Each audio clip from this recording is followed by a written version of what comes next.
योग मार्ग के विघ्न, सिद्धि सूचक उपसर्ग तथा पृथ्वी से लेकर बुद्धि तत्व पर्यंत ऐश्वर्य गुणों का वर्णन, शिव शिवा के ध्यान की महिमा। उपमन्यु कहते हैं, श्री कृष्ण आलस्य, तीक्ष्ण व्याधियां, प्रमाद, स्थान संशय, अनुवस्थित चित्तता, अश्रद्धा, भ्रांति दर्शन, दुख, दौर्मनस्य और विषय लोलुपता, ये 10 योग साधन में लगे हुए पुरुषों के लिए योग मार्ग के विघ्न कहे गए हैं। योगियों, शरीर और चित्त में जो अलसता का भाव आता है उसी को यहाँ आलस्य कहा गया है। वात, पित्त और कफ, इन धातुओं की विषमता से जो दोष उत्पन्न होते हैं उन्हीं को व्याधि कहते हैं। कर्म दोष से इन व्याधियों की उत्पत्ति होती है। असावधानी के कारण योग के साधनों का न हो पाना प्रमाद है। यह है या नहीं है। इस प्रकार उभय कोटि से आक्रांत हुए ज्ञान का नाम स्थान संशय है। मन का कहीं स्थिर न होना ही अनवस्थित चित्तता, चित्त की अस्थिरता है। योग मार्ग में भाव रहित जो मन की वृत्ति है उसी को अश्रद्धा कहा गया है। विपरीत भावना से युक्त बुद्धि को भ्रांति कहते हैं। दुख कहते हैं। कष्ट को उसके 3 भेद हैं, आध्यात्मिक, आदि भौतिक और आदि दैविक। मनुष्यों के चित्त का जो अज्ञान जनित दुख है उसे आध्यात्मिक दुख समझना चाहिए। पूर्वकृत कर्मों के परिणाम से शरीर में जो रोग आदि उत्पन्न होते हैं उन्हें आदि भौतिक दुख कहा गया है। विद्युतपात, अस्त्र शस्त्र और विष आदि से जो कष्ट प्राप्त होता है उसे आदि दैविक दुख कहते हैं। इच्छा पर आघात पहुँचने से मन में जो क्षोभ होता है उसी का नाम है दौर्मनस्य। विचित्र विषयों में जो सुख का भ्रम है वही विषय लोलुपता है। योग परायण योगी के इन विघ्नों के शांत हो जाने पर जो दिव्य उपसर्ग प्राप्त होते हैं वे सिद्धि के सूचक हैं। प्रतिभा, श्रवण, वार्ता, दर्शन, आस्वाद और वेदना, ये 6 प्रकार की सिद्धियां ही उपसर्ग कहलाती हैं, जो योग शक्ति के अपव्यय में कारण होती हैं। जो पदार्थ अत्यंत सूक्ष्म हो, किसी की ओट में हो, भूतकाल में रहा हो, बहुत दूर हो अथवा भविष्य में होने वाला हो, उसका ठीक ठीक प्रतिभास हो जाना प्रतिभा कहलाता है। सुनने का प्रयत्न करने पर भी संपूर्ण शब्दों का सुनाई देना श्रवण कहा गया है। समस्त देहधारियों की बातों को समझ लेना वार्ता है। दिव्य पदार्थों का बिना किसी प्रयत्न के दिखाई देना दर्शन कहा गया है। दिव्य रसों का स्वाद प्राप्त होना स्वाद कहलाता है। अंतःकरण के द्वारा दिव्य स्पर्शों का तथा ब्रह्मलोक तक के गंध आदि दिव्य भोगों का अनुभव वेदना नाम से विख्यात है। सिद्ध योगी के पास स्वयं ही रत्न उपस्थित हो जाते हैं और बहुत सी वस्तुएं प्रदान करते हैं। मुख से इच्छा अनुसार नाना प्रकार की मधुर वाणी निकलती है। सब प्रकार के रसायन और दिव्य औषधियाँ सिद्ध हो जाती हैं। दिव्यांगनाएं इस योगी को प्रणाम करके मनोवांछित वस्तुएं देती हैं। योग सिद्धि के एक देश का भी साक्षात्कार हो जाए तो मोक्ष में मन लग जाता है। यह मैंने जैसे देखा या अनुभव किया है उसी प्रकार मोक्ष भी हो सकता है। कृष्णता, स्थूलता, बाल्यावस्था, वृद्धावस्था, युवावस्था, नाना जाति का स्वरूप, पृथ्वी, जल, अग्नि और वायु, इन 4 तत्वों के शरीर को धारण करना, नित्य, पार्थिव एवं मनोहर गंध को ग्रहण करना, ये पार्थिव ऐश्वर्य के 8 गुण बताए गए हैं। जल में निवास करना, पृथ्वी पर ही जल का निकल आना, इच्छा करते ही बिना किसी आतुरता के स्वयं समुद्र को भी जाने में समर्थ होना, इस संसार में जहाँ चाहे वहीं जल का दर्शन होना, घड़ा आदि के बिना हाथ में ही जल राशि को धारण करना, जिस विरस वस्तु को भी खाने की इच्छा हो उसका तत्काल सरस हो जाना, जल, तेज और वायु, इन 3 तत्वों के शरीर को धारण करना तथा देह का फोड़े, फुंसी और घाव आदि से रहित होना, पार्थिव ऐश्वर्य के 8 गुणों को मिलाकर ये 16 जलीय ऐश्वर्य के अद्भुत गुण हैं। शरीर से अग्नि को प्रकट करना, अग्नि के ताप से जलने का भय दूर हो जाना, यदि इच्छा हो तो बिना किसी प्रयत्न के इस जगत को जलाकर भस्म कर देने की शक्ति का होना, पानी के ऊपर अग्नि को स्थापित कर देना, हाथ में आग धारण करना, सृष्टि को जलाकर फिर उसे ज्यों का त्यों कर देने की क्षमता का होना, मुख में ही अनादि को पचा लेना तथा तेज और वायु 2 ही तत्वों से शरीर को रच लेना, ये 8 गुण जलीय ऐश्वर्य के उपयुक्त 16 गुणों के साथ 24 होते हैं। ये 24 तेजस ऐश्वर्य के गुण कहे गए हैं। मन के समान वेगशाली होना, प्राणियों के भीतर क्षण भर में प्रवेश कर जाना, बिना प्रयत्न के ही पर्वत आदि के महान भार को उठा लेना, भारी हो जाना, हल्का होना, हाथ में वायु को पकड़ लेना, अंगुली के अग्रभाग की चोट से भूमि को भी कंपित कर देना, एकमात्र वायु तत्व से ही शरीर का निर्माण कर लेना, ये 8 गुण तेजस ऐश्वर्य के 24 गुणों के साथ 32 हो जाते हैं। विद्वानों ने वायु संबंधी ऐश्वर्य के यही 32 गुण स्वीकार किए हैं। शरीर की छाया का न होना, इंद्रियों का दिखाई न देना, आकाश में इच्छानुसार विचरण करना, इंद्रियों के संपूर्ण विषयों का समन्वय होना, आकाश को लांघना, अपने शरीर में उसका निवेश करना, आकाश को पिंड के भांति ठोस बना देना और निराकार होना, ये 8 गुण अग्नि के 32 गुणों से मिलकर 40 होते हैं। ये 40 ही वायु संबंधी ऐश्वर्य के गुण हैं। यही संपूर्ण इंद्रियों का ऐश्वर्य है। इसी को इंद्र एवं आंबर ऐश्वर्य भी कहते हैं।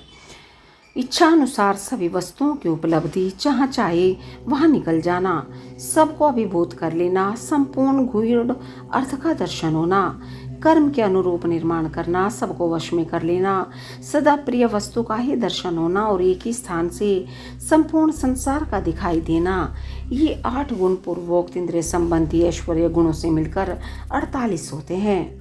चांद्रमा से ऐश्वर्य इन 48 गुणों से युक्त कहा गया है। यह पहले के ऐश्वर्यों से अधिक गुण वाला है। इसे मानस ऐश्वर्य भी कहते हैं। छेदना, पीटना, बांधना, खोलना, संसार के वश में रहने वाले समस्त प्राणियों को ग्रहण करना, सबको प्रसन्न रखना, पाना, मृत्यु को जीतना तथा काल पर विजय पाना, ये सब अहंकार संबंधी ऐश्वर्य के अंतर्गत हैं। अहंकारिक ऐश्वर्य को ही प्राजापत्य भी कहते हैं। चांद्रमास ऐश्वर्य के गुणों के साथ इसके 8 गुण मिलकर 56 होते हैं। महान अभिमानिक ऐश्वर्य के यही 56 गुण हैं। संकल्प मात्र से सृष्टि रचना करना, पालन करना, संहार करना, सबके ऊपर अपना अधिकार स्थापित करना, प्राणियों के चित्त को प्रेरित करना, सबसे अनुपम होना, इस जगत में पृथक नए संसार की रचना कर लेना तथा शुभ का शुभ और शुभ को शुभ कर देना, यह बोध ऐश्वर्य है। प्राजापत्य ऐश्वर्य के गुणों को मिलाकर इसके 64 गुण होते हैं। इस बोध ऐश्वर्य को ही बाह्य ब्रह्मा ऐश्वर्य भी कहते हैं। इससे उत्कृष्ट है गौण ऐश्वर्य, जिसे प्राकृत भी कहते हैं। उसी का नाम वैष्णव ऐश्वर्य है। तीनों लोकों का पालन उसी के अंतर्गत है। उस संपूर्ण वैष्णव पद को न तो ब्रह्मा कह सकते हैं और न दूसरे ही उसका पूर्णतः वर्णन कर सकते हैं। उसी को पौरुष पद भी कहते हैं। गौण और पौरुष पद से उत्कृष्ट गणपति पद हैं। उसी को ईश्वर पद भी कहते हैं। इस पद का किंचित ज्ञान श्री विष्णु को है, दूसरे लोग उसे नहीं जान पाते। ये सारी विज्ञान सिद्धियां औपसर्गिक हैं। इन्हें परम वैराग्य द्वारा प्रयत्न पूर्वक रोकना चाहिए। इन अशुद्ध प्रातिभासिक गुणों में जिसका चित्त आसक्त है, उसे संपूर्ण कामनाओं को पूर्ण करने वाला निर्भय परमेश्वर्य नहीं सिद्ध होता। इसलिए देवता, असुर और राजाओं के गुणों तथा भोगों को जो तृण के समान त्याग देता है, उसे ही उत्कृष्ट योग सिद्धि प्राप्त होती है। अथवा यदि जगत पर अनुग्रह करने की इच्छा हो तो वह योग सिद्ध मुनि इच्छा अनुसार विचरे। इस जीवन में गुणों और भोगों का उपभोग करके अंत में उसे मोक्ष की प्राप्ति होगी। अब मैं योग के प्रयोग का वर्णन करूंगा। एकाग्रचित होकर सुनो। शुभ काल हो, शुभ देश हो, भगवान शिव का क्षेत्र हो, एकांत स्थान हो, जीव जंतु न रहते हो, कोलाहल न होता हो और किसी बाधा की संभावना न हो, ऐसे स्थान में लिपि पुती सुंदर भूमि को गंध और धूप आदि से सुवासित करके वहां फूल बखेर दें। चंदोवा आदि तान कर उसे विचित्र रीति से सजा दें तथा वहाँ कुश, पुष्प, समिधा, जल, फल और मूल की सुविधा हो। फिर वहाँ योग का अभ्यास करें। अग्नि के निकट, जल के समीप और सूखे पत्तों के ढेर पर योग अभ्यास नहीं करना चाहिए। जहाँ डांस और मच्छर बरे हों, सांप और हिंसक जंतुओं की अधिकता हो, दुष्ट पशु निवास करते हो, भय की संभावना हो तथा जो दुष्टों से घिरा हुआ हो, ऐसे स्थान में भी योगाभ्यास नहीं करना चाहिए। शमशान में, चैत्य वृक्ष के नीचे, बॉम्बे के निकट, जीर्ण शीर्ण घर में, चौराहे पर, नदी, नद और समुद्र के तट पर, गली या सड़क के बीच में, उजड़े हुए उद्यान में, गोष्ठ आदि में, अनिष्टकारी और निंदित स्थान में भी योगाभ्यास न करें। जब शरीर में अजीर्ण का कष्ट हो, खट्टी डकार आती हो, विष्ठा और मूत्र से शरीर दूषित हो, सर्दी हो या अतिसार रोग का प्रकोप हो, अधिक भोजन कर लिया हो या अधिक परिश्रम के कारण थकावट हुई हो, जब मनुष्य अत्यंत चिंता से व्याकुल हो, अधिक भूख प्यास सता रही हो तथा जब वह अपने गुरुजनों के कार्य आदि में लगा हुआ हो, उस अवस्था में भी उसे योगाभ्यास नहीं करना चाहिए। जिसके आहार विहार उचित एवं परिमित हो, जो कर्मों में यथा योग्य समुचित चेष्टा करता हो तथा जो उचित समय से सोता और जागता हो एवं सर्वथा आयास रहित हो, उसी को योगाभ्यास में तत्पर होना चाहिए। आसन मुलायम, सुंदर, विस्तृत, सब ओर से बराबर और पवित्र होना चाहिए। पद्मासन और स्वस्तिकासन आदि जो यौगिक आसन हैं, उन पर भी अभ्यास करना चाहिए। अपने आचार्य पर्यंत गुरुजनों की परंपरा को क्रमशः प्रणाम करके अपने गर्दन, मस्तक और छाती को सीधा रखें। ओठ और नेत्र अधिक सटे हुए न हों, सिर कुछ ऊंचा हो, दांतों से दांतों का स्पर्श न करे। दांतों के अप्रभाग में स्थित हुए जिह्वा को अविचल भाव से रखते हुए एड़ियों से दोनों अंडकोशों और प्रजनेंद्रियों की रक्षा पूर्वक दोनों जांघों के ऊपर बिना किसी यत्न के अपनी दोनों भुजाओं को रखें। फिर दाहिने हाथ के पृष्ठभाग को बाएं हाथ की हथेली पर रखकर धीरे से पीठ को ऊंची करें और छाती को आगे की ओर से सुस्थिर रखते हुए नासिका के अग्रभाग पर दृष्टि जमाएं। अन्य दिशाओं की ओर दृष्टिपात न करें। प्राण का संचार रोककर पाषाण के समान निश्चल हो जाएं। अपने शरीर के भीतर मानस मंदिर में हृदय कमल के आसन पर पार्वती सहित भगवान शिव का चिंतन करके ध्यान यज्ञ के द्वारा उनका पूजन करें। मूलाधार चक्र में, नासिका के अग्रभाग में, नाभि में, कंठ में, तालू के दोनों चित्रों में, भुवों के मध्य भाग में, द्वार देश में, ललाट में या मस्तक में शिव का चिंतन करें। शिवा और शिव के लिए यथोचित रीति से उत्तम आसन की कल्पना करके वहां सावरण या निरावरण शिव का स्मरण करें। द्विदल, चतुर्दल, षडदल, दशदल, द्वादश दल अथवा षोडश दल कमल के आसन पर विराजमान शिव का विधिवत स्मरण करना चाहिए। दोनों भुवों के मध्य भाग में द्विदल कमल है जो विद्युत के समान प्रकाशमान है। भूमध्य में स्थित जो कमल है उसके क्रमशः दक्षिण और उत्तर भाग में दो पत्ते हैं जो विद्युत के समान दीप्तिमान हैं। उनमें दो अंतिम वर्ण ह और अक्षय अंकित हैं। षोडश दल कमल के पत्ते 16 स्वरूप हैं जिनमें अ से लेकर अह तक के अक्षर क्रमशः अंकित हैं।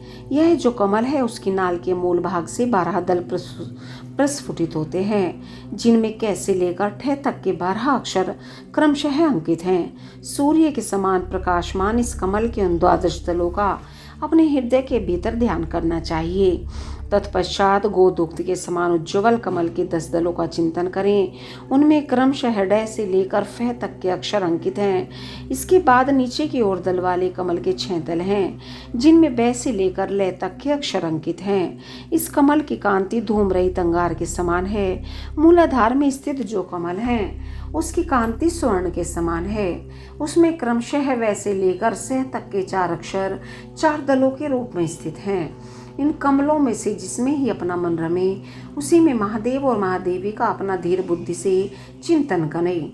उनका स्वरूप अंगूठे के बराबर निर्मल और सब ओर से दीप्तिमान है अथवा वह शुद्ध दीप शिखा के समान आकार वाला है और अपनी शक्ति से पूर्णतः मंडित है, अथवा चंद्रलेखा या तारा के समान रूप वाला है, अथवा वह निवार के सिंह या कमलनाल से निकलने वाले सूत के समान है।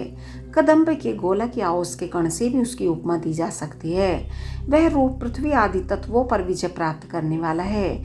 ध्यान करने वाला पुरुष जिस तत्व पर विजय पाने की इच्छा रखता है उसी तत्व के अधिपति की स्थूल मूर्ति का चिंतन करें। ब्रह्मा से लेकर सदाशिव पर्यंत तथा भव आदि 8 मूर्तियां ही शिव शास्त्र में शिव की स्थूल मूर्तियां निश्चित की गई हैं। मुनीश्वरों ने उन्हें घोर, शांत और मिश्र 3 प्रकार की बताया है। फल की आशा न रखने वाले ध्यान कुशल पुरुषों को इनका चिंतन करना चाहिए। यदि घोर मूर्तियों का चिंतन किया जाए तो वे शीघ्र ही पाप और रोग का नाश करती हैं। मिश्र मूर्तियों में शिव का चिंतन करने पर चिरकाल में सिद्धि प्राप्त होती है और सौम्य मूर्ति में शिव का ध्यान किया जाए तो सिद्धि प्राप्त होने में न तो अधिक शीघ्रता होती है और न अधिक विलंब ही।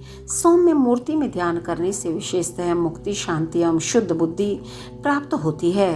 क्रमशः सभी सिद्धियां प्राप्त होती हैं, इसमें संशय नहीं है। ओम नमः शिवाय।